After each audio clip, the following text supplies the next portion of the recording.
In 1998, archaeologists in Tucson, Arizona, opened clay jars buried 4,000 years ago. Inside, they found seeds perfectly preserved, still viable after 4,000 years. The people who stored those seeds had no written language, but they understood something we forgot.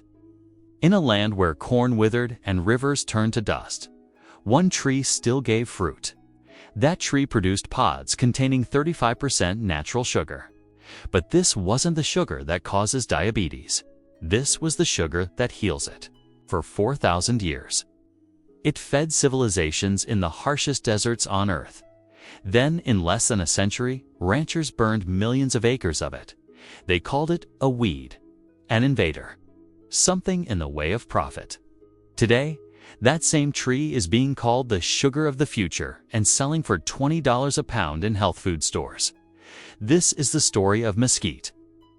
The tree that sweetened life before refined sugar existed, and may hold the answer to what comes after. Let me tell you what makes mesquite extraordinary. This tree's roots reach over 100 feet deep, deeper than any well, deeper than drought can reach. Scientists discovered those roots can store up to 600 gallons of water, enough to survive 10 summers without rain. And the fruit it produces is a miracle of natural engineering. Each pod contains 35% natural sugar, complete protein, and soluble fiber, all in one. The air around a flowering mesquite grove carries the scent of caramel and smoke. When ground into flour, it lasts months without spoiling.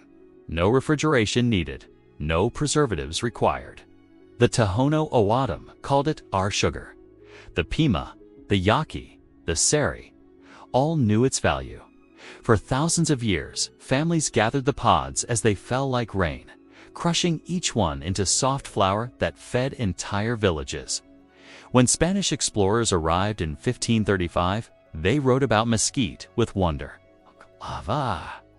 Nanas Cabeza de Vaca described pods that tasted of honey itself.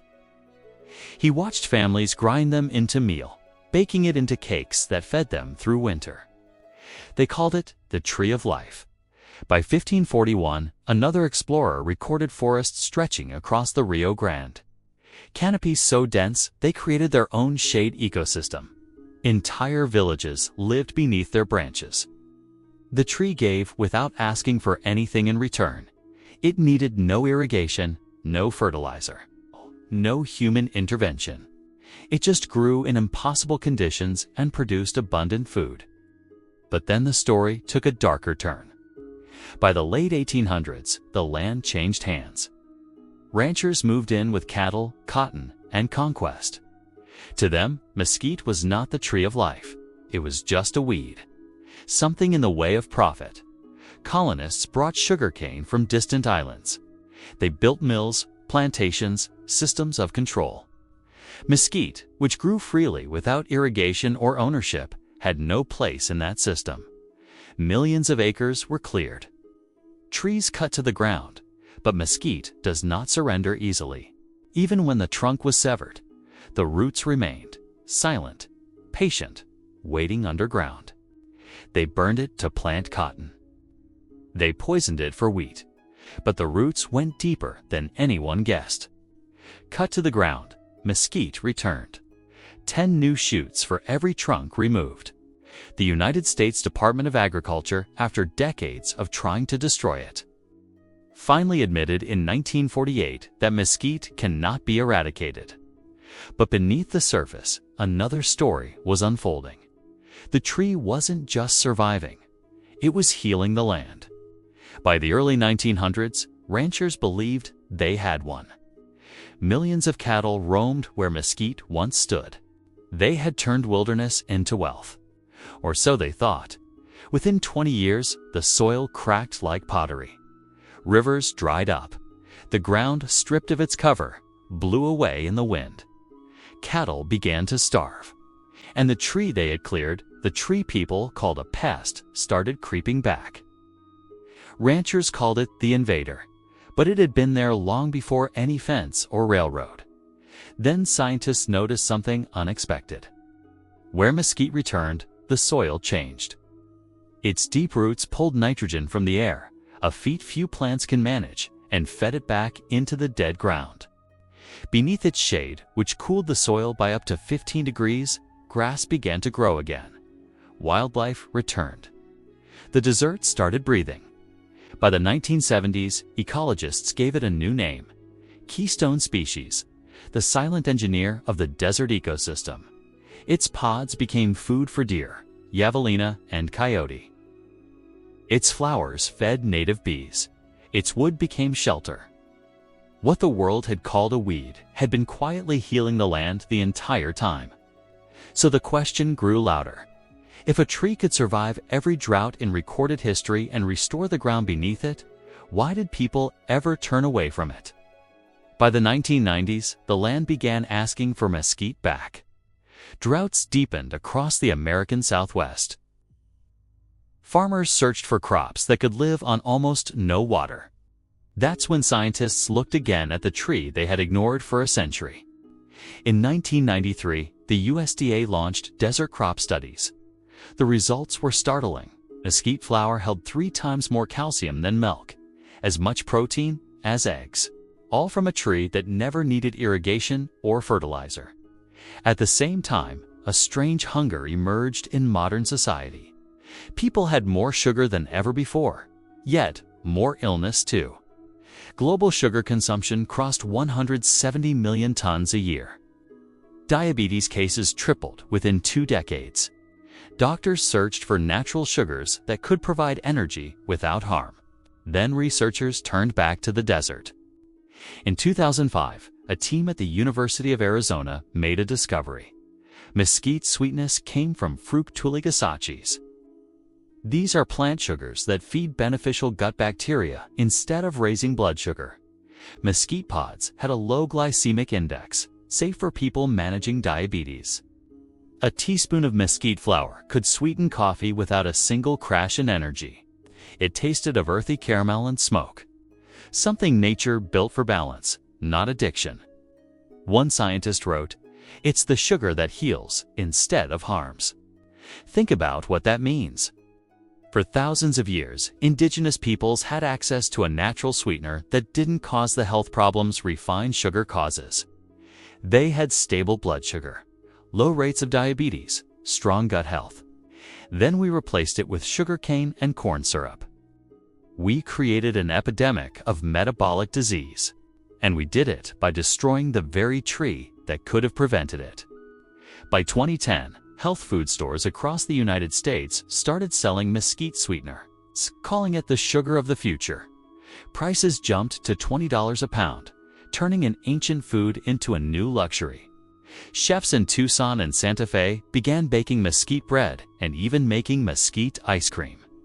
The same fruit once banned by empire now sat on supermarket shelves beside maple syrup and honey. But here's the irony.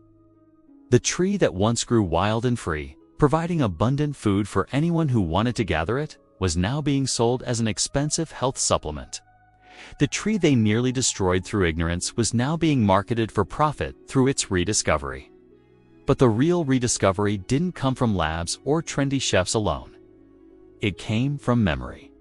Around 2012, a quiet movement began in the deserts of Sonora and Arizona. Indigenous farmers, elders, and food historians wanted to bring mesquite back from memory to life. They called it reclaiming the forgotten tree. Many still had old seeds passed down in jars, hidden for safety through generations. Seeds that had been protected through a century of erasure. A Tejano Awadum farmer named Maria Lopez started planting them again in 2013 using her grandmother's method.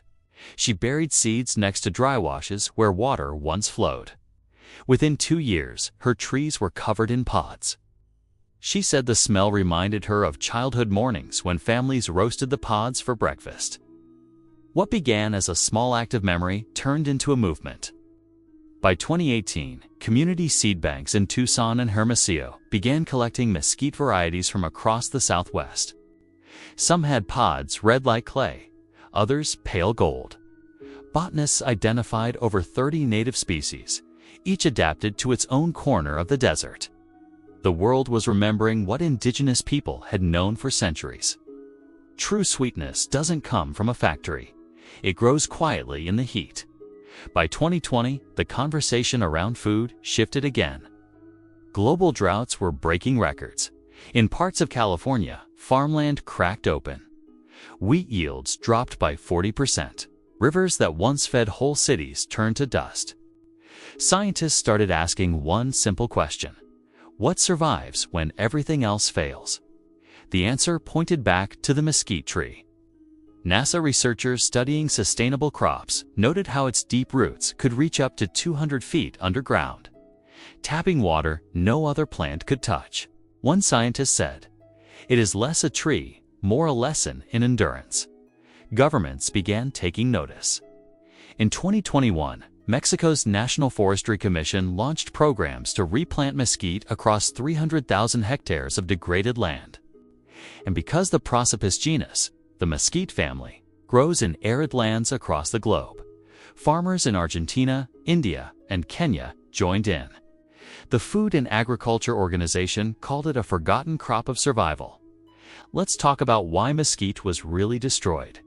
It wasn't because it was useless, it was because it was too useful in the wrong way. You cannot patent a tree that's been growing for 4,000 years. You cannot force people to buy mesquite seeds every year when the tree reseeds itself. You cannot sell irrigation systems for a tree that doesn't need water. You cannot sell fertilizer for a tree that fixes its own nitrogen. Mesquite represents complete agricultural independence. It provides food, medicine, shade, and soil restoration without requiring any purchased inputs. In a system built on selling seeds, chemicals, and equipment, mesquite is a threat. It proves that another model is possible, that abundance can exist without corporate control. That's why it was called a weed. Not because it harmed the land, but because it didn't generate profit. The tree that healed soil, provided protein, and offered healing sugar couldn't be commodified, so it had to be destroyed. Think about the health implications of what was lost. For thousands of years, indigenous peoples consumed mesquite as their primary sweetener. They had virtually no diabetes, no metabolic syndrome, no obesity epidemic. Then we replaced mesquite with refined sugar and high fructose corn syrup. We created a global health crisis. Hundreds of millions of people now suffer from diabetes and metabolic disease. And the solution was growing in the desert the entire time. A natural sugar that feeds beneficial gut bacteria, doesn't spike blood sugar, and provides complete protein and fiber. We destroyed it to plant cotton and graze cattle. We called it progress. We called it civilization. But it was erasure of knowledge, destruction of health, replacement of healing with harm. The tree that once stood as a symbol of resistance now stands as a blueprint for the future. Every pod, every branch, every root carries a reminder. The answers to tomorrow's hunger may already be growing in the soil beneath our feet. The solution to the diabetes epidemic may be in the tree we called a weed. Mesquite survived because it couldn't be killed. Those roots, reaching 100 feet deep, 200 feet deep, in some cases, survived fires, poison, and a century of attempted eradication. They survived because the tree understands something we forgot. True resilience isn't about dominating the landscape. It's about working with it. It's about going deep when everything else stays shallow. About storing water when everyone else demands it immediately. The people who buried those seeds 4,000 years ago knew what they were saving. Not just food, not just sugar, but knowledge. The knowledge that sweetness doesn't have to come with sickness, that abundance doesn't require control, that the desert knows how to feed its people if we stop trying to turn it into something else. This knowledge is not lost. It's waiting for us to remember. Waiting in the seeds passed down through generations. Waiting in the roots that refuse to die. Waiting in the pods that still fall like rain in places where memory was protected. The sugar that heals is still here, still growing, still offering its gifts. The question is whether we're ready to remember why it mattered, Whether we're ready to see past a century of propaganda that called medicine a weed, mesquite is growing right now in Arizona, in Sonora, in Argentina, India, Kenya, anywhere the land is harsh and dry. Anywhere conventional agriculture fails, it's still there, still healing soil, still producing pods, still proving that another way is possible. The tree we tried to erase is teaching us the lesson we needed all along. That resilience grows from going deep, not spreading shallow. That true sweetness heals instead of harms. That the answers we seek might be in the things we destroyed. If this story changed how you see weeds, sugar, and what we're told is valuable versus what actually is, share this video. More people need to know what was erased and why. Subscribe for more investigations into foods that were destroyed because they worked too well without generating profit. The next revelation is already in production. The future of food isn't in laboratories. It's in the trees we called weeds, the plants we tried to eradicate, the knowledge we almost lost. Mesquite survived 4,000 years. It will survive us too. The only question is whether we'll remember in time to benefit from what it still offers. The sugar that heals is still here, still growing in the heat, still waiting for us to taste what we lost and recognize what we need.